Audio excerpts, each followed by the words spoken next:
சுட்டுக் கொல்லப்பட்டவர்களின் உறவினர்கள் ஆந்திர காவல் நிலையத்தில் புகார் அளித்தது குறித்த செய்தியை பார்த்தோம்.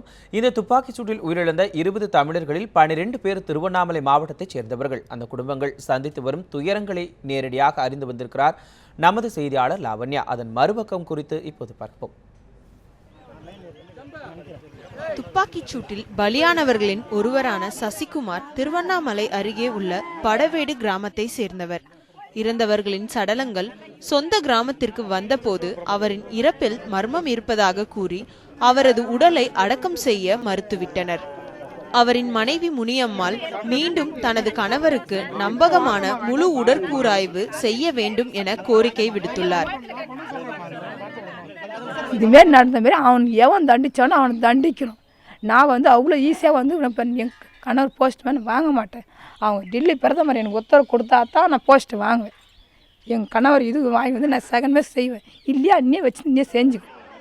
வேட்டைகிரி பாளையம் பகுதியை சேர்ந்த பெருமாள் கேரளாவில் கட்டிட வேலை செய்து வந்துள்ளார். பின்னர் கட்டிட வேலைக்கு செல்வதாக தனது மனைவியிடம் சொல்லிவிட்டு சென்ற அவர் ஆந்திர காவல்துறையால் சுட்டுக் கொல்லப்பட்டார். அவருக்கு 3 குழந்தைகள் உள்ளனர். பெருமாளின் இழப்பு அவரது குடும்பத்திற்கு பெரும் இழப்பை ஏற்படுத்தியுள்ளது. போவார் 10 நாள் 5 நாள் திட்டமாக செஞ்சுட்டு 5000 2000 3000 எடுத்துன்னு வந்து கொடுத்துட்டு எப்படின்னா இன்னும் ஒரு 4 டைம் போனார்.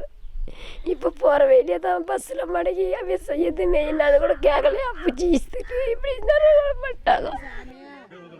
அதே வேட்டையகிரி பாளைய கிராமத்தை சேர்ந்தவர் முனுசாமி. இவர் கிணறு வெட்டும் கூலி தொழில் செய்பவர்.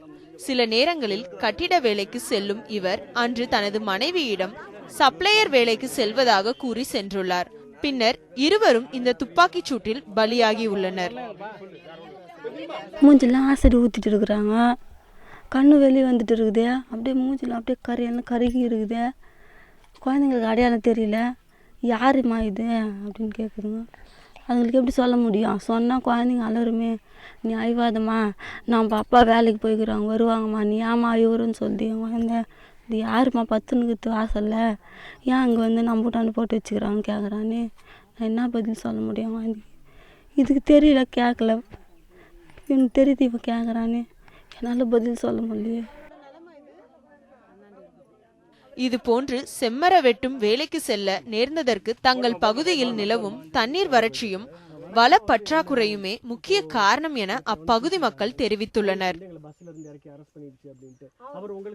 திருவண்ணாமலை மாவட்டம் கன்னிமங்கலம் பகுதியே சோக வடுக்கல்லோடு காட்சியளிக்கிறது. ஆந்திராவிலிருந்து பிரேத பரிசோதனை செய்யப்பட்டு வந்த சடலங்களில் சந்தேகம் இருக்கும் காரணத்தினால் தமிழகத்தில் மறு பிரேத பரிசோதனை செய்ய வேண்டும் என்பது இங்கு இருக்கக்கூடிய மக்களின் ஒட்டுமொத்த கருத்தாக இருக்கிறது. பிரேத பரிசோதனை செய்தால் மட்டுமே உண்மைகள் புலப்படும் என்பதும் இவர்களுடைய கோரிக்கையாக இருக்கிறது. லாவண்யா, நியூஸ் 7 தமிழ், திருவண்ணாமலை.